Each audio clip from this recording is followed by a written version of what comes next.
உங்களுடைய செய்திகளை உடனுக்குடன் பார்க்க லைக், சப்ஸ்கிரைப் செய்யுங்கள். நன்றிகள் பல.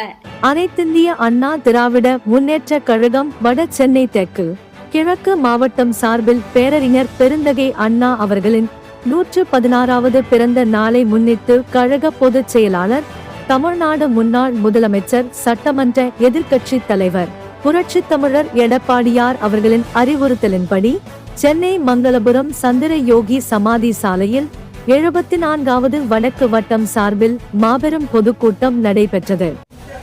எம்ஜிஆர் அவர்களோடு இருந்து அந்த போராட்டங்களை எல்லாம் அன்றைக்கு இருந்த திரு மு. கருணாநிதி அன்றைக்கு முதலமைச்சராக இருந்த காலகட்டத்தில் அத்தனை அடக்குமுறைகள் எல்லாம் தவிடுபடியாக்கி நம்முடைய புரட்சி தலைவர் இதய தெய்வத்திற்கு உற்ற துணையாக இருந்து பல்வேறு பொறுப்புகளை எல்லாம் அரசு பொறுப்பிலே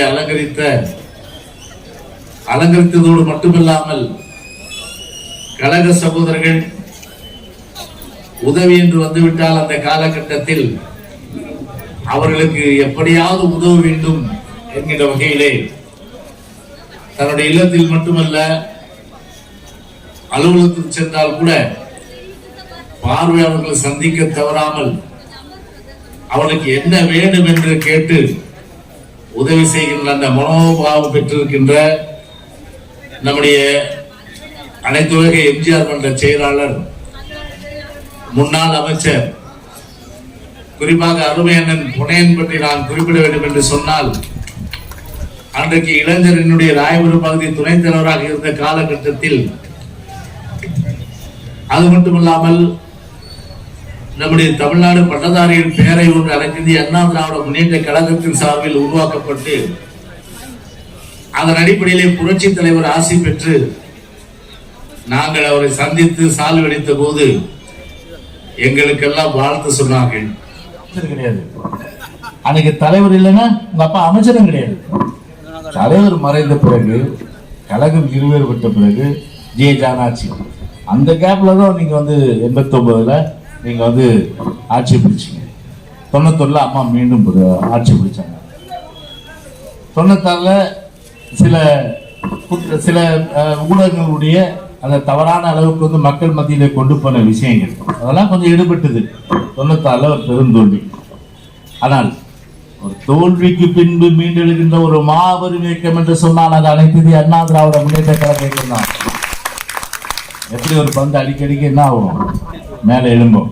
அது அனைத்து இந்திய அண்ணா திராவிட முன்னேற்ற கழகம் 2001 வெற்றி பெற்றாங்க அம்மா, 2011 வெற்றி பெற்றாங்க, 2016 வெற்றி பெற்றாங்க, 2021 எடப்பாடி தலைமையில தேர்தல் சந்திச்சோம். ஆனா திமுக என்ன, ஜஸ்ட் மிஸ், எவ்வளோ 3% தான், பெரிய அளவுக்கு ஒன்றும் வித்தியாசம் கிடையாது. அப்படி 2021 நாம வெற்றி பெற்றிருந்தோம்னா எப்படி புரட்சி தலைவர் கருணாநிதி அன்னைக்கு வனவாசம் அமைச்சாரோ அதே போல திமுக 10 ஆண்டு காலம் வனவாசத்துக்கு அனுப்பி வைத்த பெருமை அனைத்து இந்திய அண்ணா திராவிட முன்னேற்ற கழகத்திற்கு ஏற்பட்டிருக்கும். ஆனா ஜஸ்ட் 3% மிஸ் ஆயிட்டாங்க.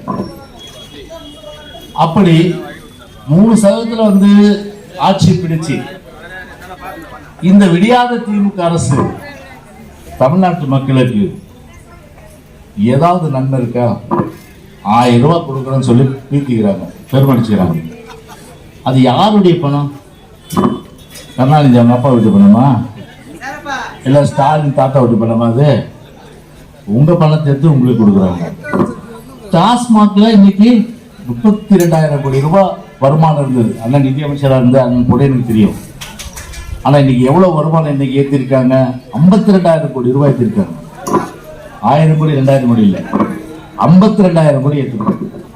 தமிழ்நாடே குடிகார மாநிலம் ஆக்கிட்டு குடிக்கிறவங்க எண்ணிக்கை அதிகப்படுத்திட்டு குடியை கெடுக்கின்ற மாதிரி எக்கேடு கெட்டு போனான்னா நாசமா போனான்னு சொல்லிட்டு இன்னைக்கு வருமானத்தை ஏற்றிட்டு 52,000 கோடி ஆக்கிட்டு அதில் உங்களுக்கு 1000 ரூபாய். யாரு உங்க வீட்டில் இருக்கிற எல்லாரும் குடிக்கிறாங்களா இல்லை எனக்கு தெரியாது. எனக்கு அதில் போய் ஒரு 2 குவார்டர் வாங்கினாலே காலி பணம். அதுக்கு ஒரு சைட் டிஷ்ஷு, அதுக்கப்புறம் வந்து சோடா இல்லைன்னா வேற மாதிரி ஊற்றி சாப்பிட்றதுக்கு ஏதாவது வாங்கினாங்கன்னா 1000 ரூபா காலி. இந்த 1000 ரூபா வசூல் பண்ணி தான் உங்களுக்கு கொடுக்குறாங்க இன்னைக்கு. அந்த அளவுக்கு வந்து ஒரு நாட்டு மக்களுக்கு ஒரு அடிப்படை கட்டமைப்பு வசதி, சட்ட ஒழுங்கு எப்படி இருக்கு இன்னைக்கு தமிழ்நாட்டில்? இன்னைக்கு எங்க பாரு போதை கலாச்சாரம், கஞ்சா, ஹெராயின், அபின், அப்புறம் வந்து இது மெத்தபெட்டமைன், அப்புறம் வந்து ப்ரௌன் சுகர், இப்படி சர்வசாதாரணமாக தமிழ்நாடு இன்னைக்கு வந்து ஒரு நீதிமன்றமே வந்து கண்டனம் தெரியுது. நீங்கள் நடவடிக்கை எடுக்கிறீங்களா இல்லை நாங்கள் வந்து சிறப்பு குழு போட்டுட்டுப்போம் அப்படின்னு ஒரு நீதிமன்றமே இன்னைக்கு வந்து இந்த அரசாங்கத்துக்கு ஒரு குட்டு வைக்கிறதுனா, இளைஞர் சமுதாயம் முழுமையான அளவிற்கு சீரழிந்து அந்த இளைஞர் சமுதாயம் எக்கெடுக்கிட்டு போனால் என்ன, என் குடும்பம் தான் முக்கியம் என்ற வகையில் இன்றைக்கு வந்து ஒரு பொம்மை முதலமைச்சர் இன்றைக்கு தமிழ்நாட்டை வந்து எதை பற்றியும் கவலைப்படாமல் இன்றைக்கு ஆண்டு கொண்டிருப்பதான் இன்றைக்கு மிகவும் வேதனை.